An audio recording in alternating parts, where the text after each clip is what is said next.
Welcome to CouncilCast, news bites and insights from the Council of Insurance Agents and Brokers. I'm Brianne Spillane, Director of Communications and Content Strategy at the Council. I'm joined today by Steven Handmaker, CMO of Assurance Agency based in Chicago. Steven recently presented to our Marketing and Communications Working Group about social media strategy and social selling support, and is here to talk with us about his experience educating his firm's producers about best practices for prospecting, selling, and engaging with businesses and individuals on social media. Steven, thanks for joining us. Thank you. Before we get into the specific aspects of social selling, let's start with social media generally.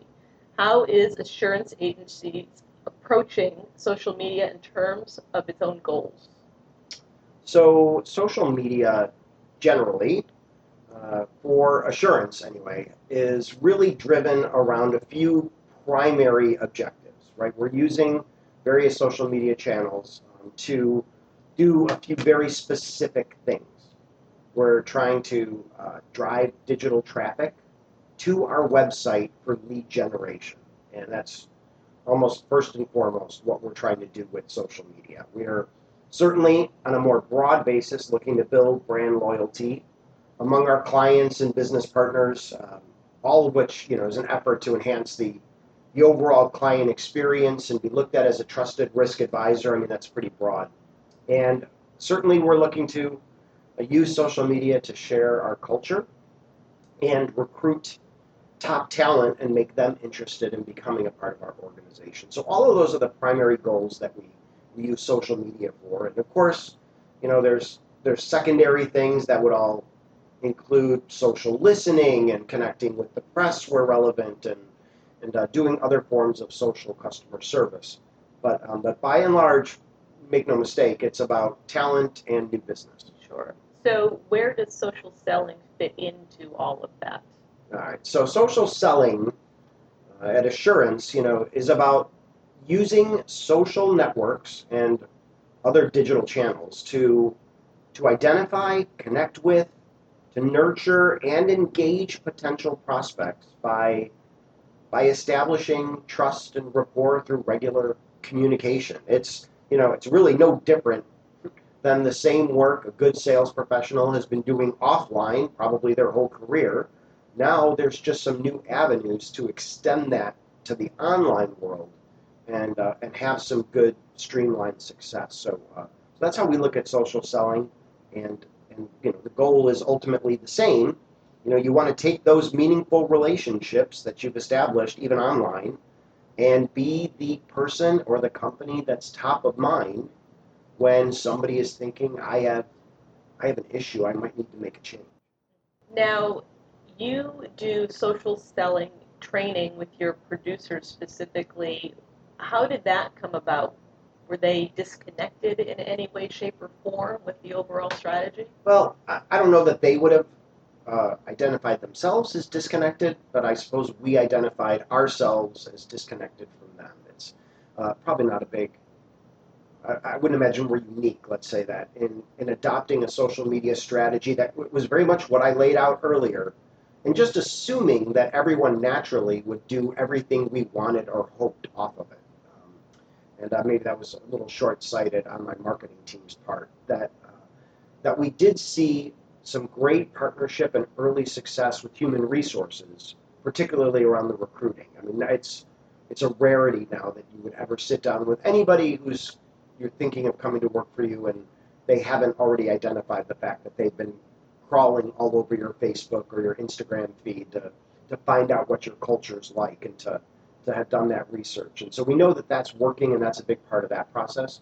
Where we weren't seeing the extension happen was when we were talking with our producers about how they were using, let's say, how they were using LinkedIn as a channel to extend their selling efforts.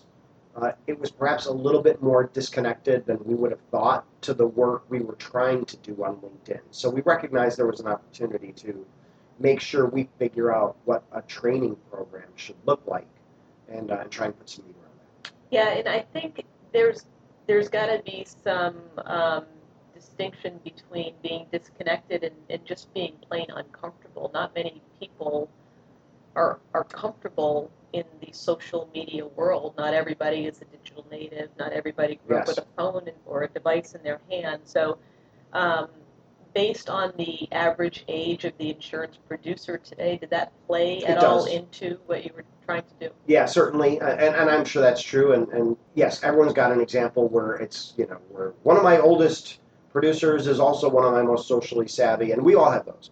Generally, it is fair to say that certainly those really actively looking to build their books of business and who skew younger, are a bit more comfortable taking advantage of some of the digital social opportunities that are there versus the others.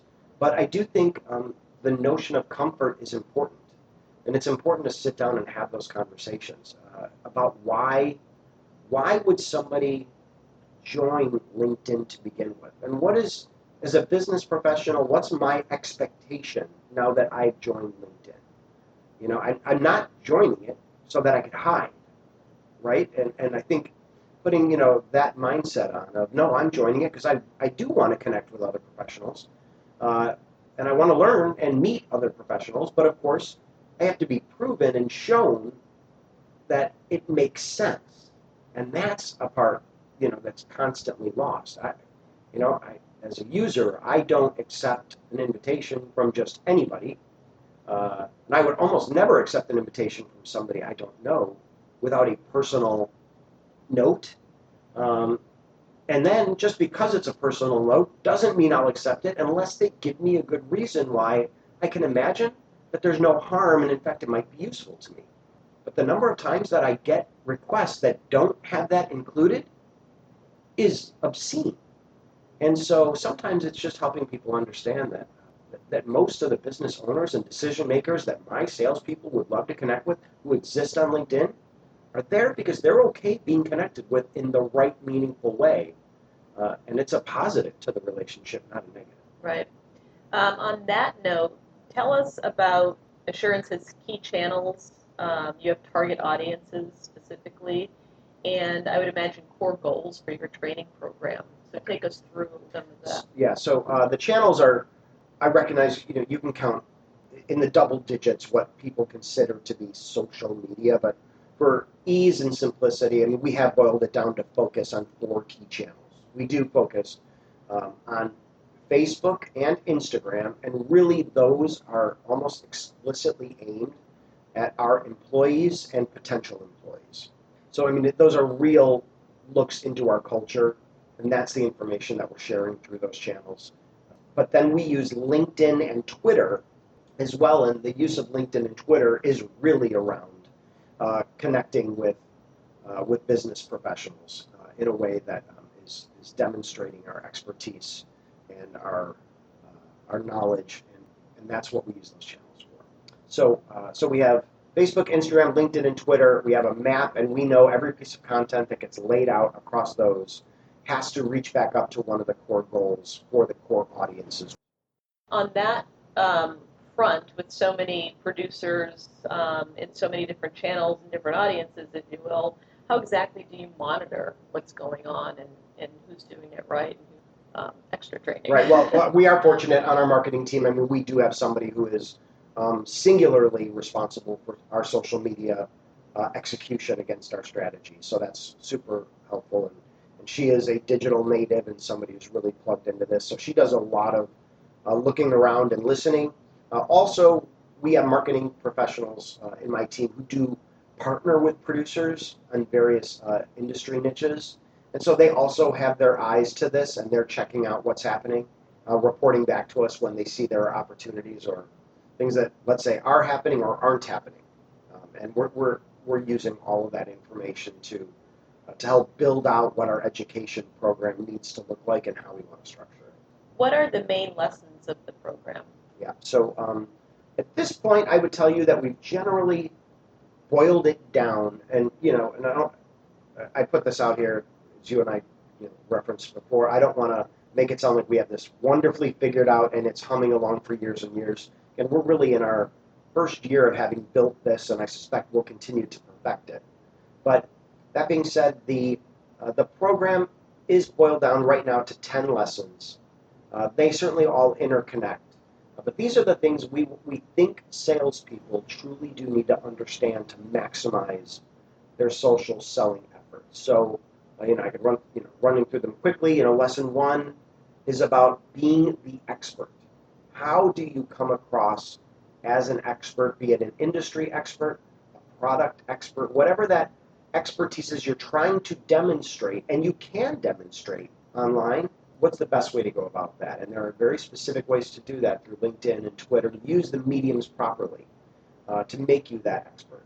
Lesson number two is about thinking about how you engage with your clients and prospects just in the day-to-day course of doing business. And yes, it is about liking, and it's about commenting and sharing posts, helping you stay top of mind.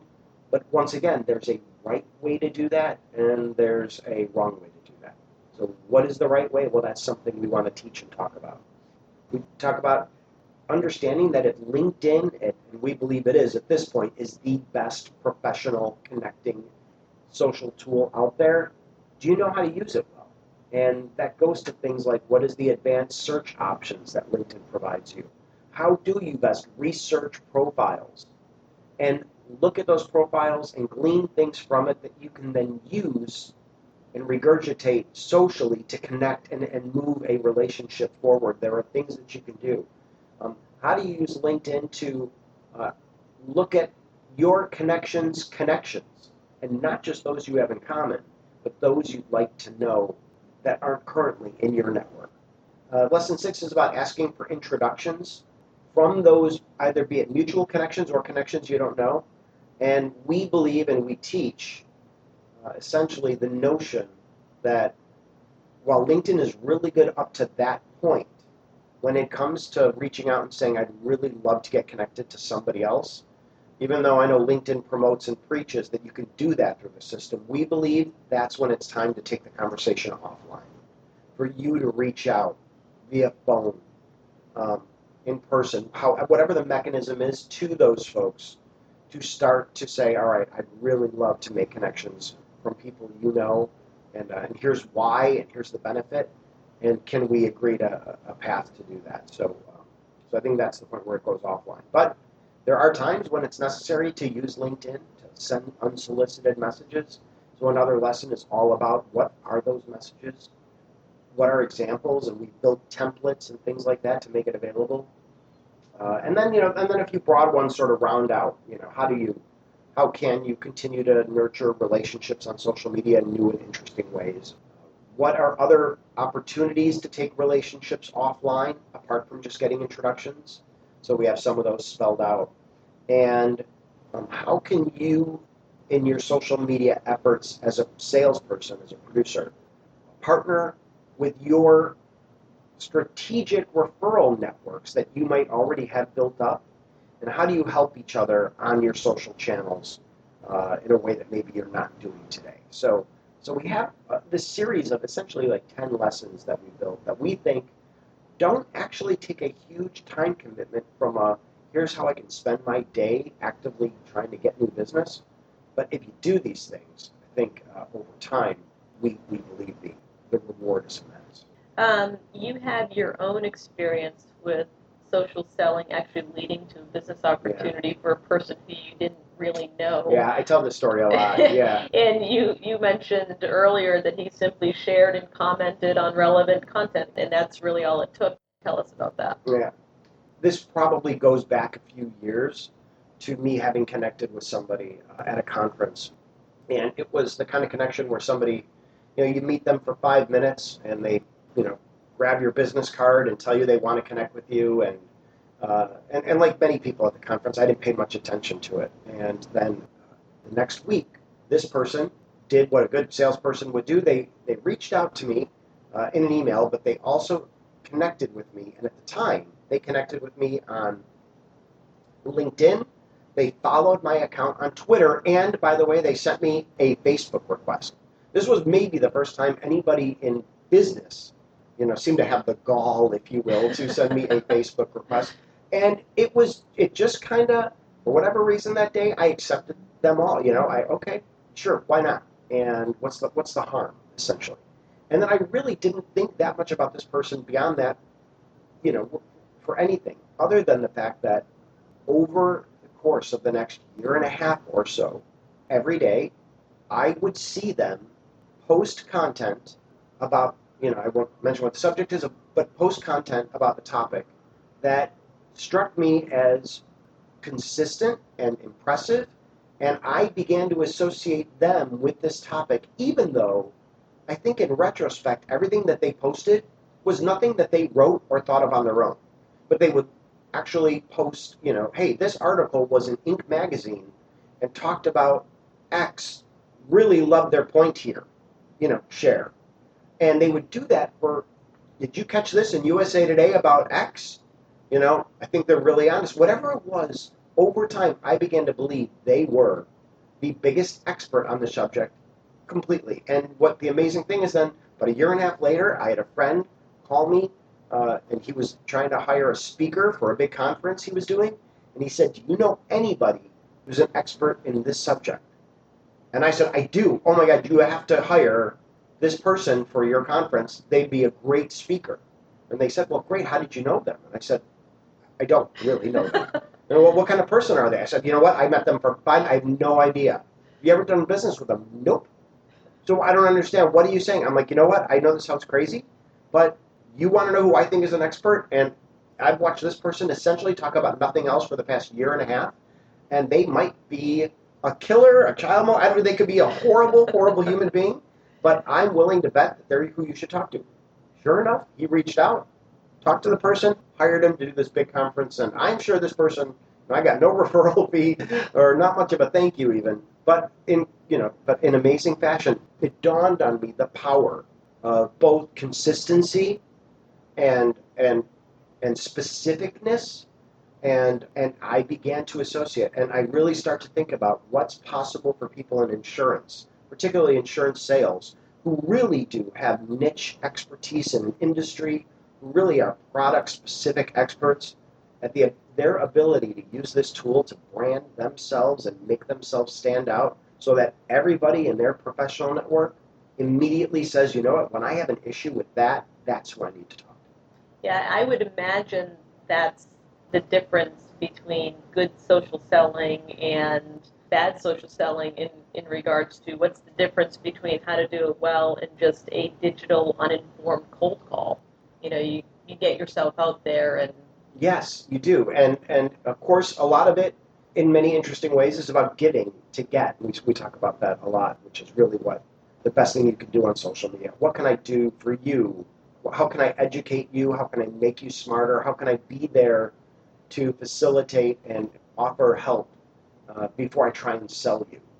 And usually one leads to the other in a much more natural and meaningful way. Right. A lot of it has got to be about breaking through a certain mentality and having some accountability as well. Yeah, I think that's absolutely true.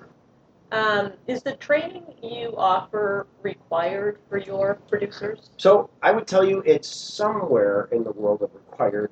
We begin by all new producers who start at Assurance are onboarded with a real look at social media and how we expect them to go about this with us. And we help them upgrade their profiles and do things like that. We also put all of our producers through regular, continual advanced sales training, which is really always helping them stay sharp, understand new tools and resources that are out there. So we have built this into that advanced sales training process, which is kind of cool.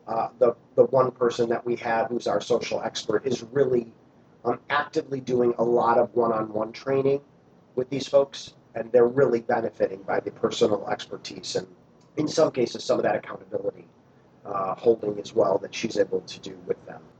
I would imagine with the speed at which this technology changes, as you just referenced, that regular refresher classes are effective. Is this a quarterly type of class, or? Yeah, so we do the advanced sales training happen 5 times a year.